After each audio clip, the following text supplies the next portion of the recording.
आज से एक दो दिन पहले मैंने देखी थी देयर विल बी ब्लड, जो 2007 में रिलीज हुई थी पॉल थॉमस एंडरसन जी की एपिक फिल्म, जो बेस्ड थी ऑयल नाम की नॉवेल पर, जिनके राइटर थे सिंक्लेयर जी। ये पूरी एक कैरेक्टर ड्रिवन स्टोरी थी। एक ऑयल मैन है डेविड करके, उसके पास एक पॉल नाम का लड़का जमीन का सौदा लेकर आता है। वो ऐसी वैसी जमीन नहीं है जिसमें से तेल निकल रहा है, वैसी जमीन है। वो संडे फैमिली को प्रॉमिस करता है कि वो चर्च को पैसे देंगे, उसके बदले में वो उनको जमीन देंगे। तो क्या ये डेविड जितना सीधा दिख रहा है, गरीब से अमीर हुआ है, ऐसा वाला एक मोटिवेशनल फिगर है या कुछ गड़बड़ है? डैनियल डे लुइस ने यहाँ पर ऑस्कार विनिंग परफॉर्मेंस दिया है। इस मूवी के लिए उनको ऑस्कार भी मिल चुका है बेस्ट एक्टर का। उनका ये ग्रेटेस्ट परफॉर्मेंस था। उनका एक एक एक्सप्रेशन वर्क कर रहा था। यहाँ से देखो, यहाँ से देखो, यार वर्क कर रहा था यार।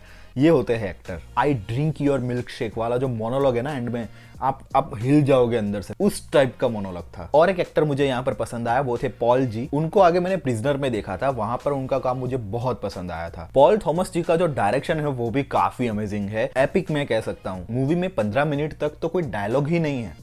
जी हाँ, 15 मिनट तक। और ऐसा भी नहीं है कि मूवी कहीं और चली जाती है। जी नहीं, अपने सब्जेक्ट पर ही रहती है, एंड तक सब्जेक्ट पर रहती है। और इसकी सिनेमेटोग्राफी भी काफी ब्यूटीफुल थी, ऑसम थी। और इसका जो सेट लोकेशन है वो भी देखने लायक है। और इसका बीजीएम था वो भी जबरदस्त था। एक साइकोलॉजिकल टेंशन बिल्ड हो रहा था। एक ग्रीड आदमी को क्या क्या करवा सकती है, ये इस मूवी की थीम है। और तो और जब कैपिटलिज्म सर पर चढ़ जाता है तब आदमी कैसा बोखला जाता है, वो देखने लायक है इस मूवी में। गॉड वर्सेस मैन, या कह सकते हो नेचर वर्सेस मैन हो रहा था मूवी में। भले ही इस मूवी में 19वीं सदी के एंड की बात की गई है, लेकिन आज तक ये हार्श रियलिटी है। एली संडे का जो कैरेक्टर है वो हमें दिखाता है कि धर्म की भी हिपोक्रेसी होती है, और उसके साथ एक रूथलेस क्रिमिनल माइंड जैसा कैपिटलिस्ट भिड़ जाए तो क्या होगा। और उन दोनों का जो कॉन्फ्लिक्ट होगा ना, वो होगा देयर विल बी ब्लड। आप जैसे नॉवेल पढ़ रहे हो उस टाइप का फील आएगा, इसलिए पेस धीमा लगेगा कुछ लोगों को। ये 2.5 घंटे भी 4 घंटे जैसे लग सकते हैं अगर आप क्लासिक नॉवेल या कुछ नॉवेल जैसा पढ़ते नहीं हो तो। बाकी मेरे लिए तो एक इमर्सिव एक्सपीरियंस था ये। हालांकि इस मूवी की प्रॉब्लम ये है कि सिर्फ डैनियल पर ही ज्यादा फोकस है, बाकी कोई कैरेक्टर पर ज्यादा फोकस नहीं करती है फिल्म।